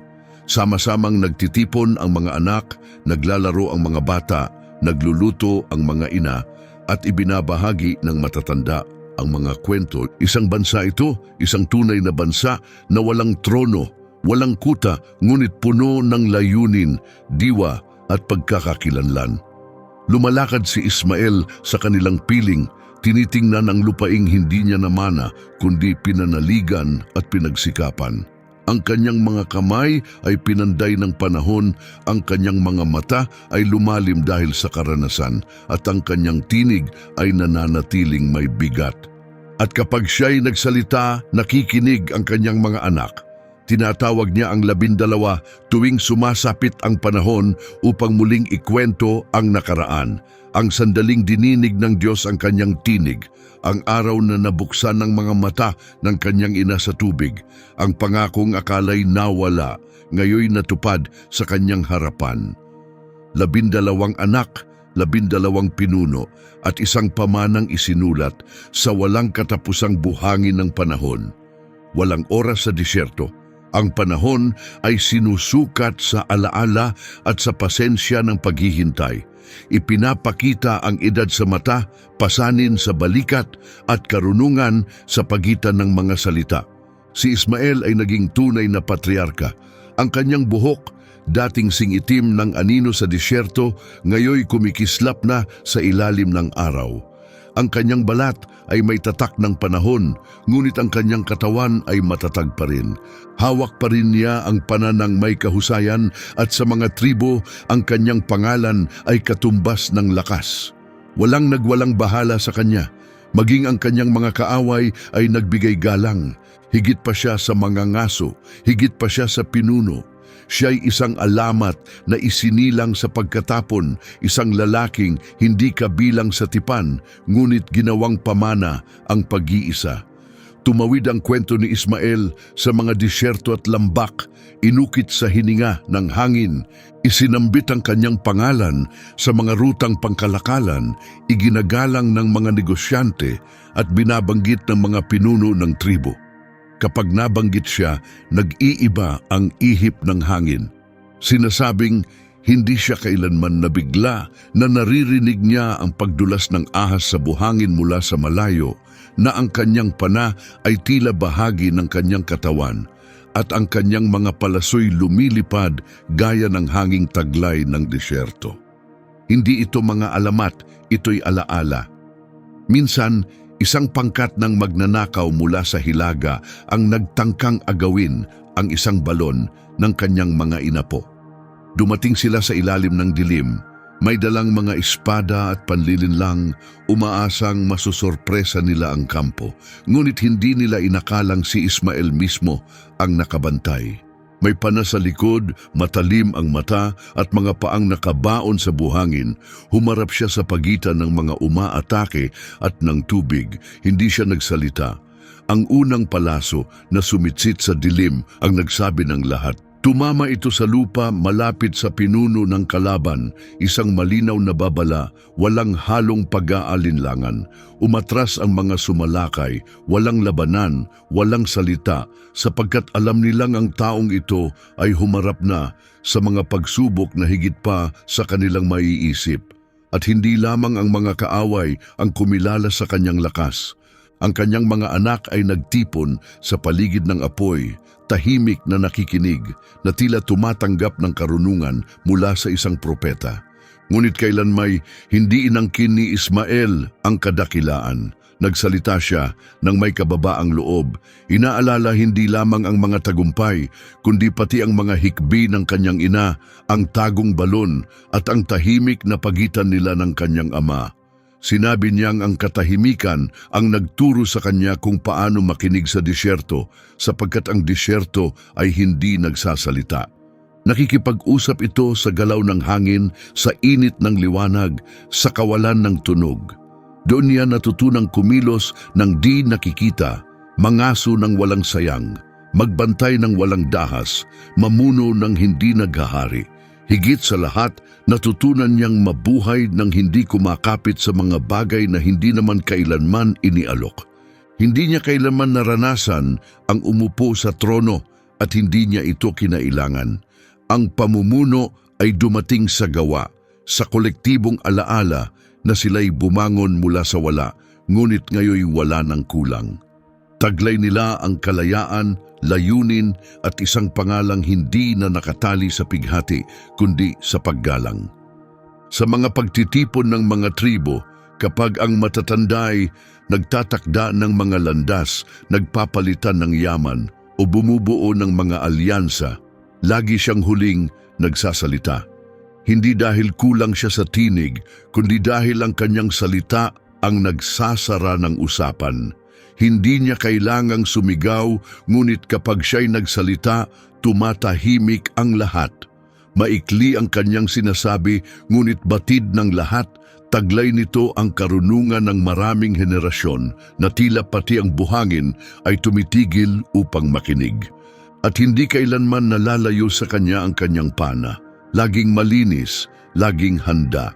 Hindi lang ito kasangkapan, ito ang kanyang kwento, kanyang pamana, bagay na sumama sa kanya sa bawat yugto ng buhay. Ngayoy nakapahinga sa tabi ng mga alaalang pinakamahalaga sa kanya. Sa mga seremonyal na gabi, kinukuha ni Ismael ang kanyang pana at pinapakawalan ang isang palaso sa takip silim, laging nakatuon sa direksyon ng hangin. Tahimik ang kilos, ngunit puno ng kahulugan. Tahimik ang mga anak, gulat ang mga apo, at ang mga panauhing pinuno ay yumuyuko ng may paggalang. Ang palasong iyon ay hindi lamang kahoy na lumilipad, ito ay isang alaala. Sa gisag ng panahong siya'y itinapon sa ilang na walang dala, nang sandaling inakala ng ina niyang hindi siya mabubuhay, ng panahon na isinulat ng mundo ang kanyang katapusan, ngunit sa mismong oras na iyon, dininig siya ng Diyos. Ang tunog ng kwerdas ay naging tinig ng paninindigan, ng tiwala, ng muling pagsilang. Isang tunog na umalingaw-ngaw sa buhay ng batang lumaking mas malakas kaysa sa lungkot. Bawat putok ng pana ay may bigat ng pagkatapon. Nang araw na yon, nagkulay abo ang langit hindi dahil sa ulan sapagkat bihira itong dumalaw sa disyerto, kundi dahil sa pagluluksa. Iba ang hangin, mabagal, mabigat, tila ramdam din nito ang pagkawalan ng isang dakila. Si Abraham, kaibigan ng Diyos, tagapagdala ng tipan, manlalakbay ng pananampalataya, ay pumanaw na. Huling hininga na niya iyon payapa, matapos ang isang mahaba at ganap na buhay. Genesis 25:8. Ngunit kahit ang mga higante ng pananampalataya ay bumabalik sa alabok tulad ng iba. Ngayoy nakabalot sa lino ang katawan ng Ama, inihahanda para sa libing, at pagkatapos ng napakaraming taon ng pagkakahiwalay, bumalik si Ismael. Walang mensaheng ipinadala, walang sugo na sumundo sa kanya mula sa malayong kampo.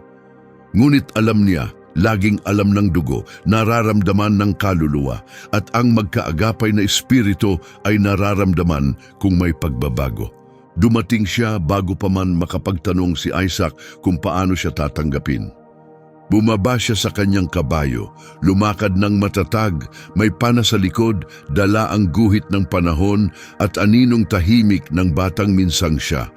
Nakatayo si Isaac, ang anak ng pangako. Tahimik silang nagtagpo ng paningin. Walang pagbating lumabas sa kanila.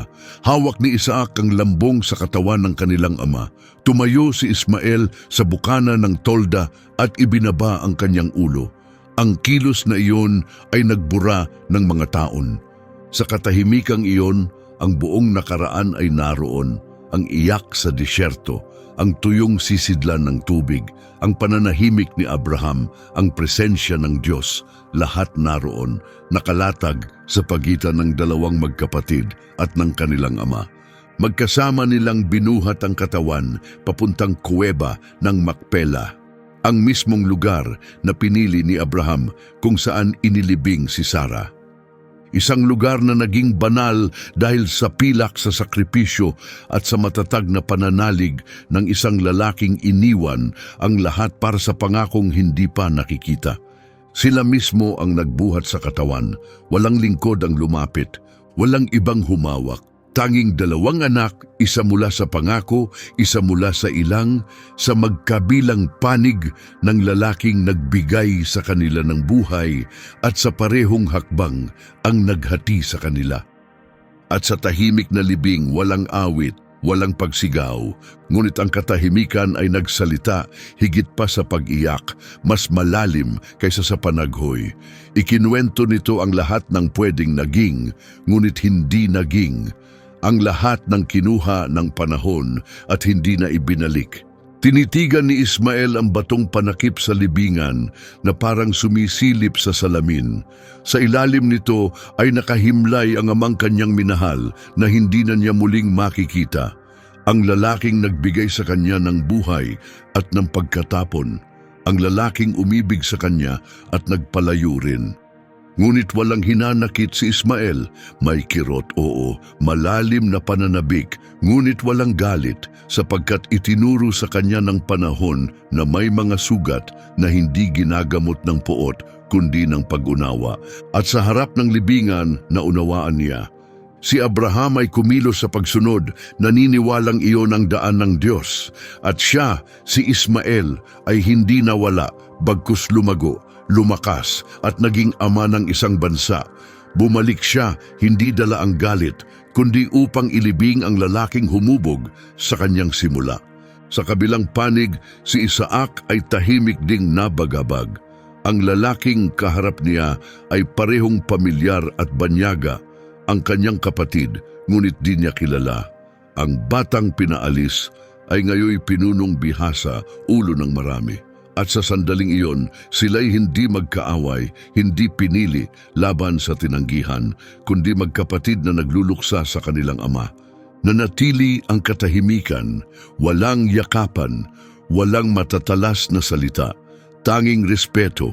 May agwat sa pagitan nila, hindi gawa ng away, kundi ng mga taong hindi na magkasabay sa buhay.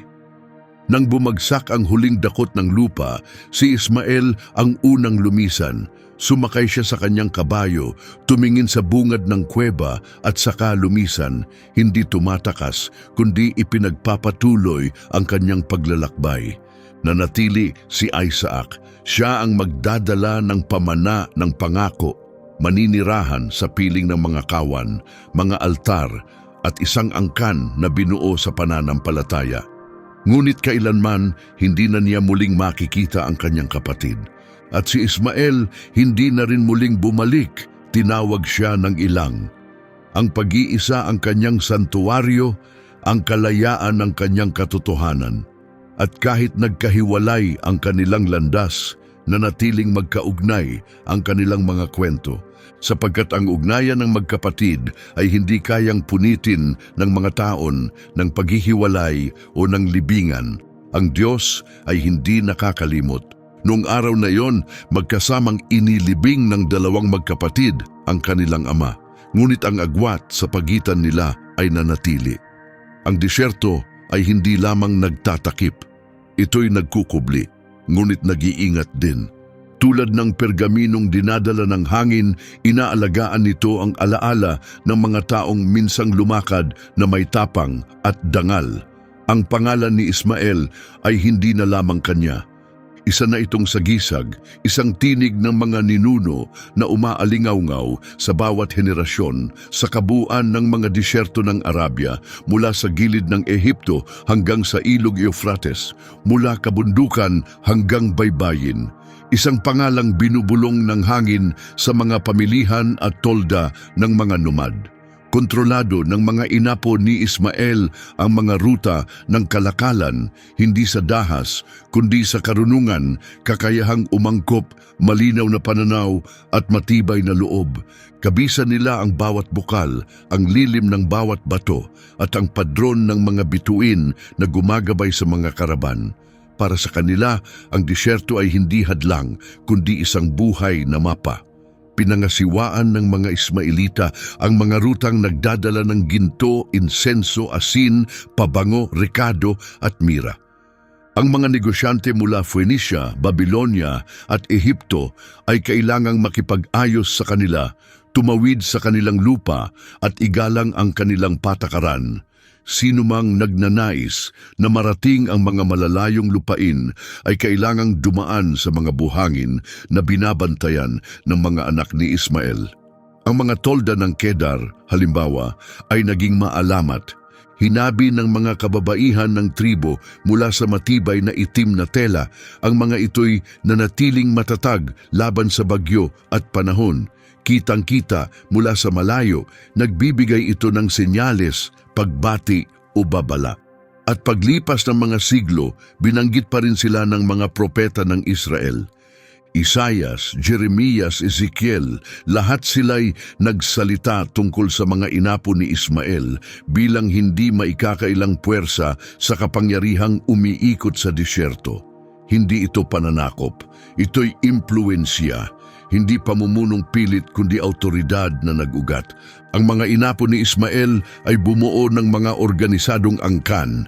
Bawat isa may sariling kaugalian, mga pinuno at kasunduan. Ngunit iisa ang nag-uugnay sa kanila, ang pangalang Namana mula sa isang hindi pinili ng tao, ngunit tinawag ng Diyos. Sa kanila, ang kalayaan ang pinakamahalaga kaysa anumang kayamanan. Walang trono ang makaaakit sa kanila. wala silang kabisera. Ang mga buhangin ang kanilang kuta, ang mga bituin ang kanilang bubong. Ang liwanag ng apoy sa dapit hapon, iyon ang kanilang banal na dako. Maging ang pinakadakilang kaharian ay kumilala sa kanila bilang isang natatanging bayan, habang ang lahi ni Isaac ay nagtayo ng mga altar at nanirahan sa mga nayon sa Canaan. Ang mga anak ni Ismael ay lumaganap paalis, paikot gaya ng hangin na dumarampi sa bawat sulok ng lupain. Kaunti man ang kanilang ari-arian, malawak ang kanilang diwa at matalim ang kanilang paningin. Ipinapasa nila ang kasaysayan sa pamamagitan ng tinig. Isinasalaysay ang kwento ng kanilang ninuno sa ilalim ng mga bituin. Ang tinig ng Diyos sa disyerto, ang bukal na lumitaw sa gitna ng kawalan, ang panang hindi lumilihis, at ang batang ang luha ay umabot sa langit. Nagbago man ang mga henerasyon, nanatili ang mga pangalan. Si Nebayot ay kinilala bilang ninuno ng mga Nabateo, mga tagapagtayo ng lungsod na inukit sa bato at mga tagapangasiwa ng kalakalan sa Arabia. Si Kedar ay bantog bilang tahanan ng matatapang na lalaki at marangal na kababaihan. Sina Duma, Massa, Tema, bawat isa'y naging sambahayan, pangalan at pamana. Isang buhay na kasaysayan isinasalaysay sa mga anak at ipinamamana sa susunod. Hindi nila nakalimutan ang kanilang pinagmulan, alam nila ang kanilang mga ugat, at kahit pinaalis sila mula sa tahanan ni Abraham at hindi nakatanggap ng bahagi sa Canaan, tinanggap nila ang pamana na hindi kayang agawin ni Numan, ang pabor ng Diyos, ipinangako at tinupad. Hindi na lumalakad si Ismael sa kanilang piling. Ipinagkaloob sa kanya ng panahon ang mapayapang pagtanda.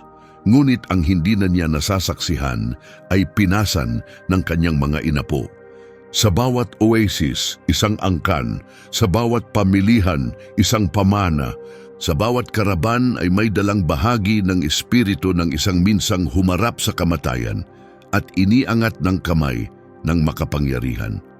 Kahit yaong mga hindi lubos na nakakakilala sa kanyang buong kwento, ay nagbibigay galang sa kanyang pangalan kapag ito'y narinig. Para bang bulong ng disyerto mismo, narito ang isang minsang kinalimutan ng mundo, ngunit hindi ng langit. Narito ang isang taong nagsimula sa wala, ngunit nagsabog ng sagana. Narito ang isang bayang walang trono, ngunit may layuning hindi magmamaliw. Saan man sila tumungo, ang mga inapo ni Ismael ay nagiiwan ng bakas ng kaayusan, karunungan at tahimik na lakas. Hindi sila sumulat ng mga batas, ngunit nagsilbing huwaran ng batas. Hindi sila nagtayo ng mga templo, ngunit binasa nila ang kalangitan bilang gabay. Hindi nila hinabol ang imperyo, ngunit sa kanilang pagkilos nagtatag sila ng autoridad. Dumami ang kanilang mga tribo, nakipagsanib sa mga kalapitbayan, ngunit sa bawat henerasyon nanatili ang alaala ng kanilang ama, sapagkat lahat ng kanilang naging ay nagsimula sa isang bata sa ilalim ng palumpong, isang hikbing umabot sa langit at kailan may hindi nakalimutan. Maaaring bumagsak ang tao, ngunit ang kanilang tinig ay umaalingaw-ngaw. Kapag humahampas ang hangin sa mga nakatayong tolda, dala nito ang mga bulong ng kahapon, mga eko na ibinaon sa alikabok, mga piraso ng pamana na lumilipad sa buhangin. At sa mga bulong na iyon, may isa na kailanman ay hindi nawala ang tinig ni Ismael. Kahit hindi na tumatapak ang kanyang mga paa sa lupa, kahit hindi na niya mahila ang taling ng pana, kahit hindi na siya tumatanaw sa malayo, ang kanyang pamanay patuloy na humihinga sa lumalawak na angkan, lumalaganap sa silangan, ang mga anak ng kanyang pangalan. Ang kanyang mga anak ay nagkaanak din. Mula sa 12 prinsipe ay lumitaw ang mga tribo, at mula sa mga tribo umusbong ang mga rehiyon at mga bayan. Umabot sila sa mga buhangin ng Paran, sa mga lambak ng Arabia at hanggang sa mga hangganan ng Mesopotamia. Hindi sila labi ng kasaysayan, sila'y pundasyon ng darating pa. Ang isinilang sa pagkatapon ay naging isang bayang kinilala ng parehong makalangit at makalupang talaan. Nagsimulang banggitin ng mga propeta ng Israel, mga mensahero ng Diyos, ang kanyang pangalan. Si Isaias, ang tagakita, ay nagsulat tungkol kay Kedar, anak ni Ismael, at ang matitibay niyang mga tolda, ang malalaking kawan, at ang matatapang niyang mandirigma. Isaias 21:16-17. Pinangalanan ni Jeremias ang mga tribo ng disyerto, si Duma, at ang iba pang mga inapo ng pinalayas na anak. Jeremias 49:28. Maging si Ezekiel na sumulat sa banyagang lupa ay naglarawan ng mga Arabing mga ngalakal, mga negosyanteng mula sa angkan ni Ismael na nagdadala ng kalakal sa Tiro. Ezekiel 27:20-21. Ang Biblia na dati pabulong lang binanggit ang kanyang kapanganakan, ngayon ay malakas nang idinideklara ang kanyang pamana. Hindi na bilang dayuhan, hindi na bilang limot, kundi bilang karapat-dapat na tinig sa sagradong kasaysayan. Si Kedar, ipinanganak mula sa lahi ni Hagar, ay naging sagisag ng buhay Arabo, isang bayan ng lakas, bihasa sa sandata, matalino sa kalakalan. Ang kanilang mga tolday isinulat, hindi dahil sa kahinaan, kundi dahil sa tibay. Ang mga tolda ni Kedar ay naging sagisag ng pagtitiis at lakas. Maging ang mga sumulat ng mga awit ay alam ang pangalan. Si Ismael ay hindi na lamang ang batang ligaw sa ilang. Naging sagisag siya, isang pamana na hinabi sa landas ng banal na pahayag. Sa awit 120, ang makata ay sumigaw, "Kaawa-awa ako na naninirahan sa Meshech at nakatira sa mga tolda ni Kedar." Kahit yaong mga itinuturing na tagalabas ang mga Ismaelita ay kinikilala ang bigat ng kanilang kasaysayan sapagkat naroroon sila saan man. Pinakain ng kanilang kawan ang mga pinuno, nagdala ng yaman ang kanilang karaban, at hangganan ng kanilang lupain ay kasalubong ng mga kaharian. At kahit yaong mga hindi alam ang buong kwento ni Hagar, alam ang pangalan ng kanyang anak. Hindi ito nabura ng panahon. Ang layo niya mula sa tolda ni Abraham ay hindi nag-alis sa kanya sa alaala ng Diyos. Nanatili ang pangako, gagawin ko rin siyang isang bansa sapagkat siya'y anak mo.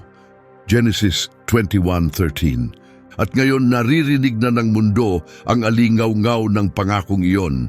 Sa mga banal na awit ng mga awit at sa mga pangitain ng mga propeta, bumalik ang tinig ng bata mula sa disyerto, hindi na bilang dalamhati, kundi bilang pamana. Hindi bilang ingay, kundi bilang tugon ng Diyos. Hindi lang nagkalakal ang kanyang mga anak, naghubog sila ng mga halaga, lumikha sila ng kaugalian, mga panlipunang patakaran at sistemang legal. At kahit wala silang maharlikang titulo, umabot ang kanilang impluensya sa mga palasyo. Hindi kayang iguhit ang sinaunang mapa ng hindi tumatawid sa kanilang angkan. Buhay ang propesya. Ang batang minsang umiyak sa ilalim ng tinik ng disyerto ay ngayoy nagsasalita sa mga kasulatan, sa mga awit ng tribo, sa mga tala ng banal na kasaysayan. Kung nakita lamang ito ni Hagar, siya'y ngumiti sana. Ang alilang hinamak, ang inang tumakas sa pighati, ang inang bumulong, hindi ko kayang panoorin siyang mamatay habang inihiga ang anak sa alikabok. Ngayon ay makikita niyang hindi ito namatay. Nabuhay siya, lumakas siya, namuno siya sa mga bayan, at dininig ang kanyang tinig. Inalala siya ng banal na kasulatan, inalala siya ng kasaysayan, at ang Diyos kailanman ay hindi nakalimot. Tumahimik ang disyerto, walang ihip ng hangin, walang sumalakay, walang kalimbang ng karaban, tanging isang mabagal, tuloy-tuloy na simoy, gumagalaw na parang panalangin sa ibabaw ng sinaunang mga bato. Ito'y hindi wakas, kundi pagtatapos lamang ng isang kabanata. Naglakad si Ismael nang mag-isa sa umagang iyon. Hindi na matatag ang hakbang, hindi na malakas ang kamay. Ngunit sa kanyang mga mata naroon ang lahat, alaala, paninindigan, dalamhati at ang katotohanan ng katuparan. Bawat hakbang ay isang alaala, ang araw na siya'y itinaboy sa pagkatapon, ang mga luha ng kanyang ina, ang katahimikan ng kanyang ama, ang sandaling inakala niyang tapos na ang lahat. At saka ang tinig ng Diyos ay bumasag sa langit.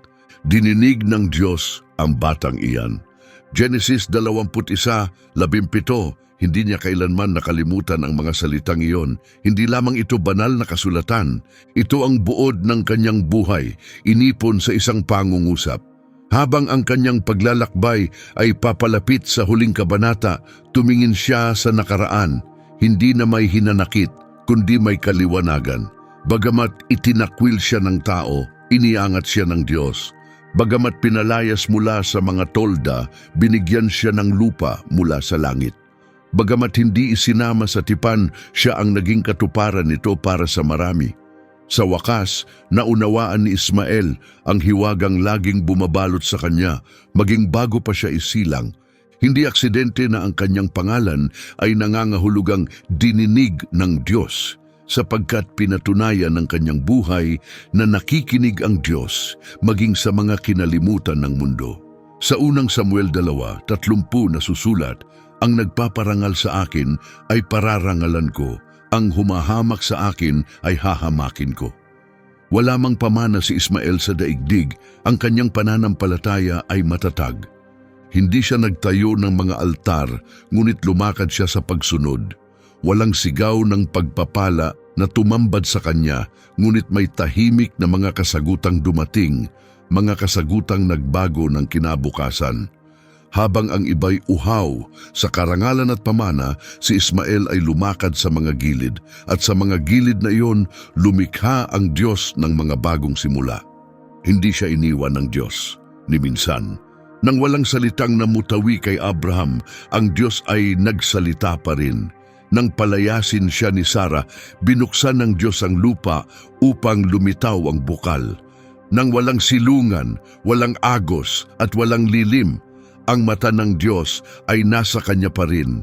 Hindi na bumibiyak ng hangin ang kanyang pana. Tahimik na ngayong nagpapahinga ang kanyang mga palaso. Hinahanap ng kanyang mga paa ang huling pahingahan, ngunit ang kanyang espiritu ay buo. Namuhay siya ayon sa pangako, gagawin ko siyang isang dakilang bansa. Genesis 21:18. At ito'y hindi lamang tungkol sa dugo. Si Ismael ay naging sagisag, isang patotoo na ang kinalimutan ay maaaring piliin na ang Diyos ay hindi humahatol sa estado ng tao, kundi sa laman ng kanyang kaluluwa. Alam niyang hindi lang siya paalalang karakter sa kwento ng iba. Isa siyang buhay na patotoo. Ang kanyang pangalan ay aalingaw-ngaw sa kasaysayan. Ang kanyang bayan ay huhubog ng mga landas. Ang kanyang mga anak ay mabibilang. Ang kanyang mga angkan ay igagalang. Ang kanyang pamana ay dadalhin ng hangin ng disyerto hanggang sa pinakahuling butil ng buhangin. Nakaupo sa bungad ng kanyang tolda sa kapatagan ng Habila, tumingala si Ismael sa huling pagkakataon. Ang araw ay lumulubog, ngunit sa kanyang kalooban may bagong sikat na tumataas, walang hanggan. Hindi inukit sa bato o realya, kundi mula sa buhay na tinatakan ng banal na paggunita. Nagtipon ang kanyang mga asawa, anak, apo at mga lingkod.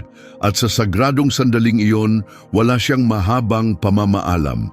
Simpla niyang sinabi, "Ako ang pinakinggan ng Diyos."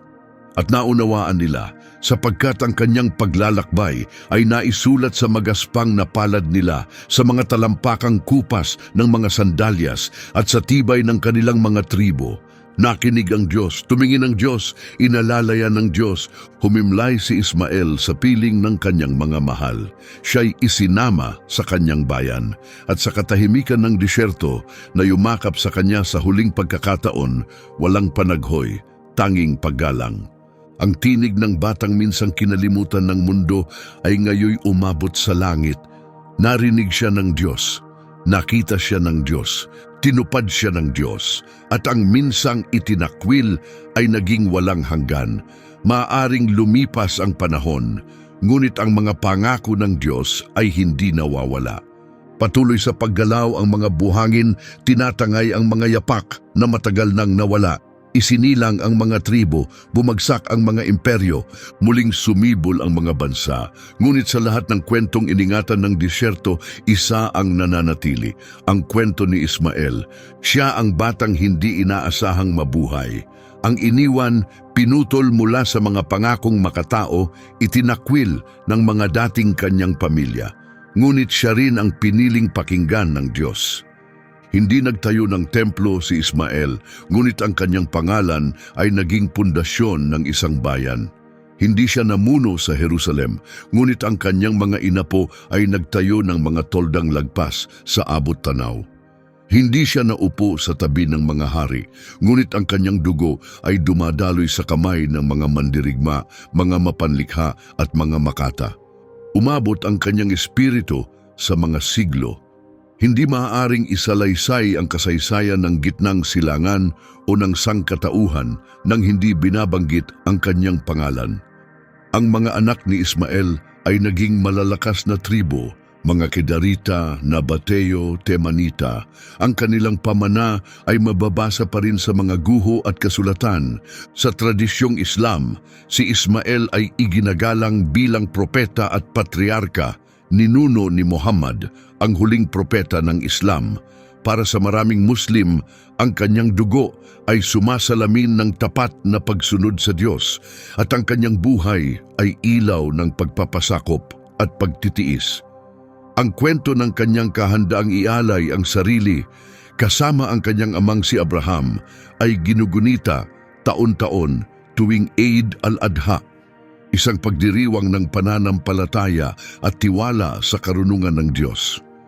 Sa Biblia, si Ismael ay nananatili hindi bilang dagdag lang, kundi bilang saksi na ang Diyos ay naaalala ang mga kinalimutan ng iba. Ang Biblia, ang Quran at ang sinaunang salaysay ng mga Arabo ay nag-iingat sa kanyang tinig. Ngunit ang kanyang tinig ay hindi lamang tunog ng nakaraan. Patuloy itong nagsasalita. Tumatawag ito sa mga hindi nakikita, sa mga itinaboy, sa mga kinalimutan. Pinapalakas nito ang mga inang umiiyak sa dilim para sa mga anak na inaapi. Inaabot nito ang mga kaluluwang ligaw na naglalakad sa tuyong landas, naghahanap ng tubig na di makita. Tumatawag ito sa mga ang pangalan ay tila pabigat, nagnanais lamang na mapansin. Si Ismael ang walang hanggang paalala, nakikinig ang Diyos, at kung minsang pinakinggan ng Diyos ang isang batang nawawala sa buhangin, mag-isa, nangihina at nakalimutan, nakikinig pa rin siya ngayon. Maging sa panahong puno ng alitan at kapayapaan, ng pagkabiyak at paghilom, nananatiling tulay ang kwento ni Ismael sa pagitan ng mga bansa, ng mga magkapatid, ng paniniwala at pag-aari. Hindi nagtatapos ang kanyang kwento sa libingan. Humihinga ito saan man may alikabok, saan man may katahimikan, saan man may pag-asa na ayaw sumuko. Para sa'yo, ikaw na minsang itinakwil. Para sa'yo, ikaw na kinalimutan ng iba. Para sa'yo na walang titulo, walang minanang pangalan. Ang paglalakbay ni Ismael ay sa'yo rin, sapagkat ang kanyang buhay ay nagpapatunay. Ang alaala ay hindi ginuguhit ng kamay ng tao. Diyos ang sumusulat ng walang hanggan, bawat salita'y iniukit sa biyaya. At ang tinig na minsang nagwikang, pangalanan mo siyang Ismael, sapagkat dininig ng Panginoon ang iyong pagdurusa ay patuloy na nagsasalita sa mga buhangin ng iyong kaluluwa.